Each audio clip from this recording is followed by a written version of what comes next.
All right, bud. One more flight.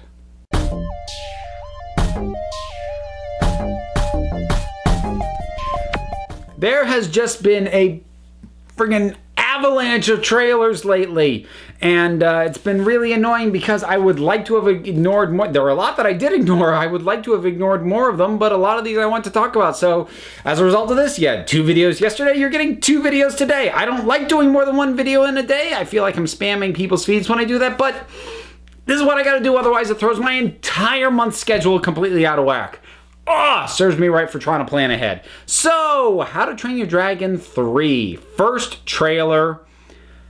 I am really nervously excited about this film, because I really liked the first How to Train Your Dragon, and I loved the second How to Train Your Dragon. These movies and the way that they have built on each other, and the themes and the characters and the music and the visuals, and like, this is one of the only movie series that I go out of my way to see in 3D. Because if you have not seen the flying sequences in 3D, it's seriously, like, this and Avatar were the only things that I could think of, like, that is like 3D is how I want to see this. I still see movies in 3Ds, but that's like only if a 3D screening is the only thing that I can get to in terms of the timing, my schedule, and whatever else. But How to Train Your Dragon, this is a series I love to see in 3D because it's just magic watching these flying sequences, and I love these movies to death.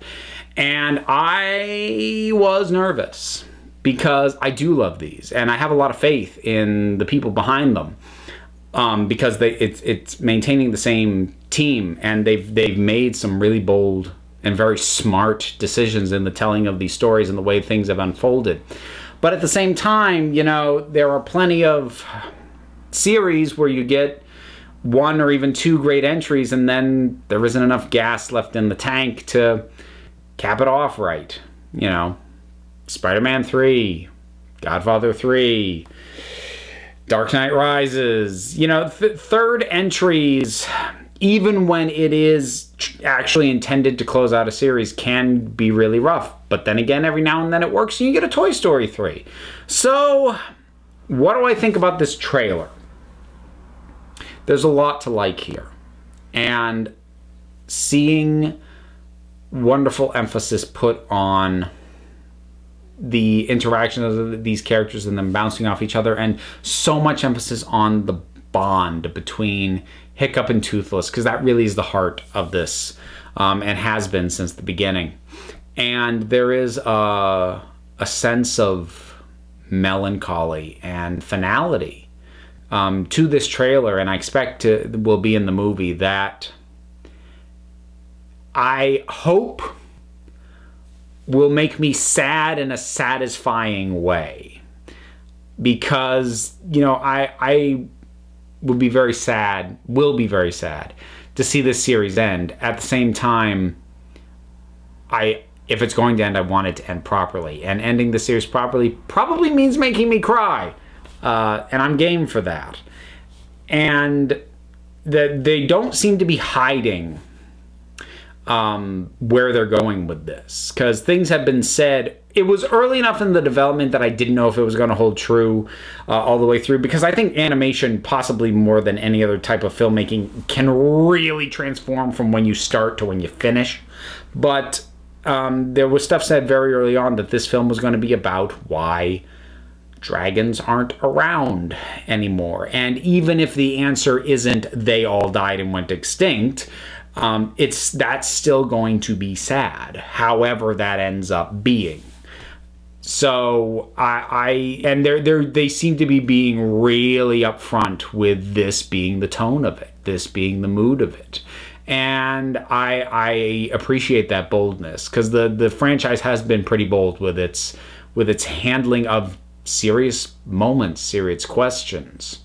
So all of that makes me really happy. Stuff that is more just kind of, oh, it's kind of cute. Things like Toothless and the Light Fury, I guess we're calling it. That's the kind of thing I'm a little skeptical of, but then sort of watching them together, I'm like, okay, yeah, that's cute. Like, I would love some more context on it, and that might make or break how much I like it, but like, okay, yeah, that's cute. And I can roll with that, and I'm good with that. If I'm nervous about anything, it's possible recycling of stuff that we saw last time. And saying that, I'm mainly thinking about what I can see of the villain, and also this idea of Hiccup having stumbled across some sort of dragon land, whatever it might be, because that's not particularly dissimilar to what happened in How to Train Your Dragon 2, where he basically found his mother's dragon sanctuary. And, you know, it was just sort of this little isolated pocket, and it looks like whatever they stumble across in this one is much bigger than that, but it's in principle kind of the same thing. So that makes me nervous. And the villain, we don't know, you know, we don't really know much about him. We don't see a lot of him, but he talks about hunting dragons, and we also see him having at least one at his command as well.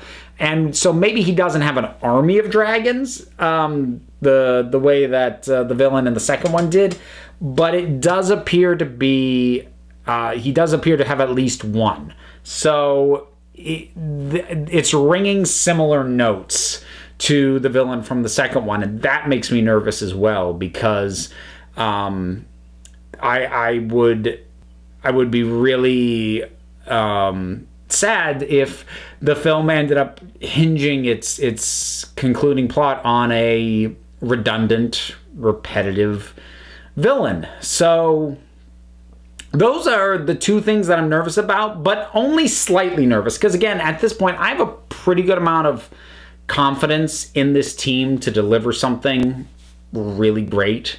I'm not expecting to be let down. But if you've been around at all, then you know me, and if I see something that is a potential issue, even in a trailer and a franchise that I otherwise really, really like, I'm still going to bring it up, because I refuse to put blinders on.